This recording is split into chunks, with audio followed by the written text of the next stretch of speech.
आता बघा टॉप 9 महत्त्वाच्या बातम्या। जुन्या पेन्शनच्या मागणीसाठी सरकारी कर्मचारी 29 ऑगस्ट पासून पुन्हा बेमुदत संपावर। कृती समितीच्या विश्वास काटकरांची माहिती। नोटिफिकेशन निघत नाही तोवर संप सुरूच ठेवण्याचा निर्धार।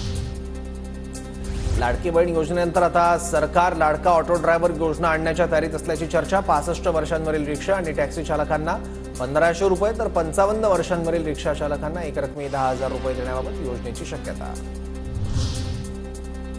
लाडकी बहीण नाराज होऊ नये याकरता मुख्यमंत्री माझी लाडकी बहीण ही योजना प्राधान्यक्रमाने राबवण्याच्या प्रशासनाला सूचना। लाभार्थ्यांच्या यादीत काही अडचण आल्यास पालकमंत्र्यांची संमती घेण्याबाबत शासन निर्णय। उपमुख्यमंत्री अजित पवारांकडून कोल्हापुरातील केशवराव भोसले नाट्यगृहाची पाहणी। जनसन्मान यात्रेच्या वेळी इचलकरंजीत अजित पवार गटाच्या कार्यालयाचं उद्घाटनही पार पडलं। मातोश्री समोर वक्फ बोर्डासाठी आंदोलन करणारे हे एमआयएमचे लोक होते। एमआयएमच्या प्रमुखाकडे सर्वाधिक वक्फची संपत्ती आहे म्हणून त्यांना भीती वाटते, संजय राऊतांची टीका।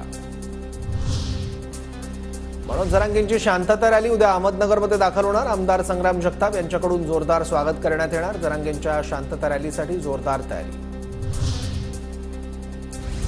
गडचिरोलीत नक्षलवाद्यांचे धमकी देणारं पत्रक जारी। मुख्यमंत्री उपमुख्यमंत्री आणि मंत्र्यांना पत्रातून धमकी। जनसुरक्षा विधेयक आणि चकमकीवरून नक्षली आक्रमक। शिवरायांच्या स्वराज्यातील 11 आणि तमिळनाडूतील एका किल्ल्याला जागतिक वारसा दर्जा देण्याबाबत हालचालींना वेग। युनेस्कोचं पथक सप्टेंबरमध्ये भारतात दाखल होणार। विनेश फोगाट प्रकरणावर आता 13 ऑगस्टला सुनावणी। क्रीडा लवादाने 2 वेळा सुनावणी पुढे ढकलली। अंतिम निर्णयाकडे सर्वांचं लक्ष।